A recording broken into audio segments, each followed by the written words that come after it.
आप जा रहे हैं ना फिल्म देखने, मत जाओ। आपको ये डायलॉग याद है? बिल्कुल आपको याद रखना चाहिए इसे। ये करीना कपूर का डायलॉग है। कोरोना पीरियड में जब सुशांत सिंह राजपूत की मौत के बाद में नेपो किड्स को लेकर जो है फिल्म इंडस्ट्री में बड़ी बहस हो रही थी। तमाम तरह से लोग उसके पक्ष में विपक्ष में बयान दे रहे थे, बातें हो रही थी, एक अच्छी खासी बहस हो रही थी नेपोटिज्म को लेके। और तब नेपोटिज्म की बहस में करीना कपूर ने ये बात कही थी कि हम तो नहीं बुलाते हैं, दर्शक खुद आते हैं। तो उन्होंने कहा था कि भाई मत जाओ फिल्म देखने। लेकिन ये बात आज क्यों याद आ रही है? दरअसल अब करीना कपूर ने जो है दर्शकों से अपील की कि प्लीज़ मेरी फिल्म देखने आइए। ये अब देखिए, यही बात है, समय सबसे बड़ा बलवान है। समय आपको जो है जब पैर जब आपकी ज़मीन पर नहीं रहते हैं तो फिर सिर के बल खड़ा कर देता है।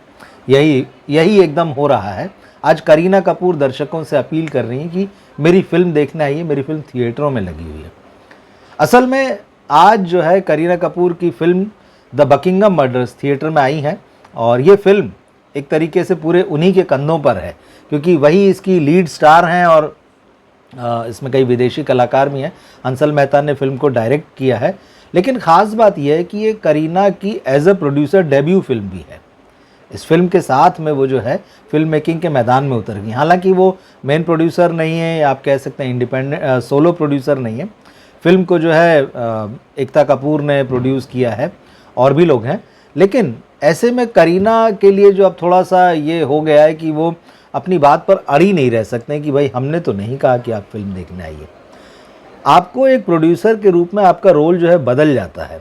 हमने बहुत सारे ऐसे एक्टर्स को, डायरेक्टर्स को देखा है जो जब तक फिल्म में सिर्फ एक्टर या डायरेक्टर रहे तब तक तो उनका रोल और उनके बात करने का अंदाज़ अलग होता था। लेकिन जैसे ही वो प्रोड्यूसर बनते हैं तो फिर उनका अंदाज़ जो है पूरी तरह से बदल जाता है। आप इसको चाहे विनम्रता कहिए या ओढ़ी हुई विनम्रता कहिए या मजबूरी कहिए, लेकिन उनको कहना पड़ता है कि प्लीज़ हमारी फिल्म देखिए।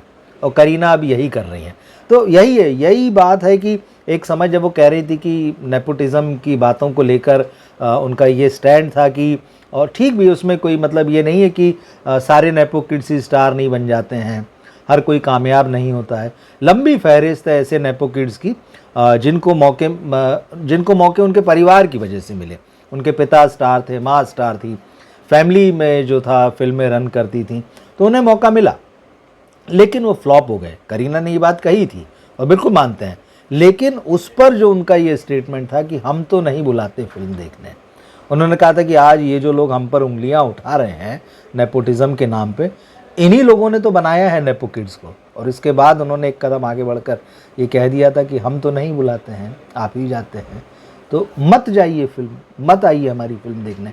लेकिन यही अब समय बदल गया है और करीना जो है आपको इनवाइट कर रही हैं, वो प्लीज़ कह रही हैं कि प्लीज़ आप फिल्म देखने आइए, बकिंगम मर्डर्स देखने आइए। बकिंगम मर्डर्स है क्या? बकिंगम मर्डर्स जो है एक मर्डर मिस्ट्री है। एक आध मर्डर नहीं है, मर्डर्स का सिलसिला है। करीना इसमें डिटेक्टिव बनी है और एक पर्सनल ट्रॉमा से जूझ रही हैं, वो मैं आपको नहीं बताऊंगा। आप बिल्कुल जाइए फिल्म देखने के लिए अगर आप इस तरह की थ्रिलर पसंद करते हैं और ऐसी फिल्में पसंद करते हैं जिनका हमारी ज़मीन से एक तरीके से कोई लेना देना नहीं है, जो हमारे यहाँ शूट नहीं हुई हैं, जो विदेश में शूट होती हैं, विदेश में रह रहे भारतीय उस तरह से कहानी बनाई जाती है और वो पूरा इंडियन डायस्पोरा या जो एशियंस और साउथ एशियंस, वो सारी चीज़ों को लेके बनाई जाती है। सबका अपना अपना टेस्ट होता है। लेकिन ये ज़रूर कहूँगा कि एक फ़िल्म होती है मस्ट वॉच, फिर वो कहीं की भी हो। हम विदेशी सिनेमा भी देखते हैं बहुत सारा, वो कहानी ऐसी होती है उसमें कि हमको एकदम दिल को छू जाती है, अपनी लगती है, या उसमें कोई बहुत ख़ास बात होती है। तो हंसल मेहता की इस फिल्म में ऐसी कोई बात नहीं है। लेकिन ठीक है, अगर आप देखना चाहते हैं, करीना कपूर की फ़िल्म आप देखना चाहते हैं, या थ्रिलर में आपको मज़ा आता है, या आपके पास समय है, या आपके पास आज के समय में इतना पैसा है कि आप टिकट पर खर्च कर सकते हैं, आपके ऊपर कोई जिम्मेदारियां नहीं हैं, आप उसको अफोर्ड कर सकते हैं विथ जो है पॉपकॉर्न, पेप्सी, कोला और बाकी आना जाना समय, बहुत सारी चीज़ें हैं उसमें, तो आप ज़रूर जाइए देखने। तो उसकी कहानी के बारे में तो नहीं बात करूँगा। ये ज़रूर है करीना ने अच्छा परफॉर्म किया है, एक्टर्स का काम अच्छा है, फिल्म स्लो है और उसके साथ साथ जो है आपको ज़रा धैर्य रखना पड़ता है। बिखरी हुई कई जगह पर थोड़ा सा आपको पेशेंस रख के देखना पड़ता है कि क्या होगा, किस तरह से चीज़ें होंगी इसमें। तो खैर वो मामला अलग है। यहाँ हम बात इस बात की कर रहे हैं कि कैसे समय बदलता है। तो करीना कपूर की आज स्थिति ये हो गई है कि उन्हें कहना पड़ रहा है कि आप मेरी फिल्म देखने के लिए आइए। तो यही बात है, किसी को भी इस तरह का ईगो जो है अपने अंदर नहीं पालना चाहिए। हालांकि इस फिल्म का जब ट्रेलर रिलीज़ हुआ था तो एक और बात सामने आई थी, प्रोड्यूसर्स का ईगो क्या होता है। सब देख रहे हैं कि बॉलीवुड जो है एक मुश्किल दौर से गुजर रहा है, लोग यहाँ फिल्में देखने नहीं आ रहे हैं, थिएटर्स खाली पड़े हैं, संकट इतना पैदा हो गया है कि री रिलीज़ की जा रही हैं फिल्में कि भैया पुरानी फिल्म लगाओ यार, 80 के दशक की, 90 के दशक की, 2000 जो भी है लगाओ पुरानी फिल्म, 4 दिन के लिए लगाओ, 1 हफ्ते के लिए लगाओ, किसी तरह से दर्शक आएँ। मल्टीप्लेक्स संकट के दौर से गुजर रहे हैं। लेकिन प्रोड्यूसर का ईगो, इस फिल्म का जब ट्रेलर लॉन्च हुआ द बकिंगम मर्डर्स का, तो ये न प्रोड्यूसर एकता कपूर ने कहा और करीना तो आज कह रही हैं, न डायरेक्टर हंसल मेहता ने कहा कि हम चाहते हैं कि दर्शक सिनेमा घरों में लौटें, वो हमारी इस फिल्म को आकर थिएटर्स में देखें। उल्टा एकता कपूर ने कहा कि हमने इस फिल्म को इस तरह से इसको बजटरी प्लान किया कि हम इसमें सारी रिकवरी कर चुके हैं, मतलब हमको कोई घाटा नहीं होने वाला है। फिल्म थिएटर में चले न चले, लोग देखने आए ना, इससे हमें कोई फ़र्क नहीं पड़ता है, मतलब हमारी पॉकेट फुल हो चुकी है। तो अब चाहे वो जैसे अक्सर हम देखते हैं और बहुत सारी फिल्में जो विदेश में शूट होती हैं उनको सब्सिडी मिलती है अलग अलग तरह से, उस मैथमेटिक्स में हम नहीं जाना चाहते हैं। जो लोग बॉक्स ऑफिस एनालिसिस करते हैं या जो फिल्मों के प्रोडक्शन देखते हैं वही सारी चीज़ें बेहतर बता पाएंगे। लेकिन एक आम ऑडियंस के नज़रिए से आप देखिए कि प्रोड्यूसर ने एक सेफ गेम खेला, एक ऐसी फिल्म बनाई जिसमें उसने जो कॉस्ट लगाई थी वो निकल चुकी है। अब उसको इस बात से कोई फ़र्क नहीं पड़ता है कि लोग इस फिल्म को थिएटर में देखने जा रहे हैं कि नहीं जा रहे हैं। मतलब चिंता ये नहीं है, चिंता में दर्शक नहीं है, चिंता में वो बिज़नेस है। और बार बार हम इस बात को कहते हैं कि इसी बिज़नेस की चिंता ने सिनेमा से क्रिएटिविटी को ख़त्म कर दिया है, सिनेमा में जो आर्ट का पोर्शन है उसको ख़त्म कर दिया है। यही बात है, एक्सेल शीट पर फिल्में बनने लगी है, MBA के हिसाब किताब से जो है फिल्म को नापा तोला जा रहा है कि इसका मार्केटिंग और इनका बिज़नेस कैसा होगा। वो देखो फिल्म में कितना आर्ट है, कितनी वो लोगों के लिए है।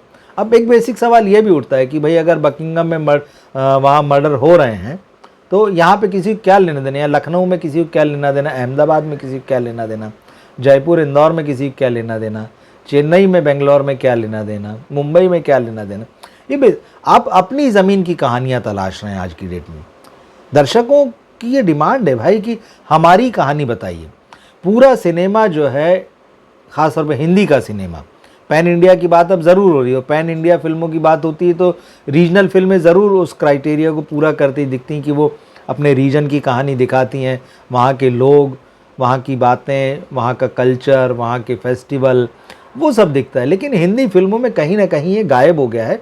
और उसके गायब होने के पीछे एक बड़ी वजह यही थी कि ये सारे प्रोड्यूसर, डायरेक्टर, स्टार्स जो थे विदेश भागने लगे, वहाँ की कहानियाँ देखें। कहानी हिंदुस्तानी है, शूट पूरा वहाँ करेंगे या फिर आधा वहाँ करेंगे, कुछ ऐसा करते रहेंगे, शिफ्ट करते रहेंगे कि उनको दोनों साधना है कि इंटरनेशनल मार्केट भी हो जाए और इंडियन मार्केट भी।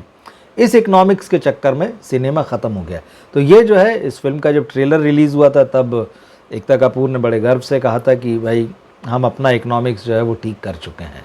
मतलब अगर आप थिएटर में नहीं देखते हैं, इस बात की प्रोड्यूसर को कोई चिंता नहीं, वो फिर ये सोच लेगा ठीक है जिन्होंने नहीं देखी OTT पर आएगी तो तब देख लेंगे। लेकिन सवाल ये उठता है कि फ़िल्म क्यों देखेंगे, उस फिल्म में ऐसा क्या है जो आपको छुएगा।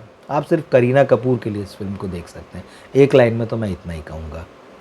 क्या सोचते हैं जो करीना कपूर ने ये अपील की है कि प्लीज़ आप मेरी फिल्म देखिए, थिएटर में फिल्म लगी है।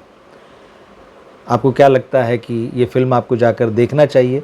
सिर्फ इसलिए नहीं कि करीना कपूर ने वो स्टेटमेंट दिया था, मैं ये नहीं कह रहा हूँ कि उसको पकड़ के बैठिए और थिएटर में मत जाइए, लेकिन हालात बता रहा हूँ, वक्त बता रहा हूँ कैसा बदल गया। अगर आपने ये फिल्म देख ली है तो कमेंट बॉक्स में लिखकर ज़रूर बताएं। अगर आप ये फिल्म देखना चाहते हैं तो भी आप कमेंट बॉक्स में लिखें। और आप जुड़े रहिए हमारे साथ। मिलते हैं फिर हम अगले वीडियो में। नमस्कार।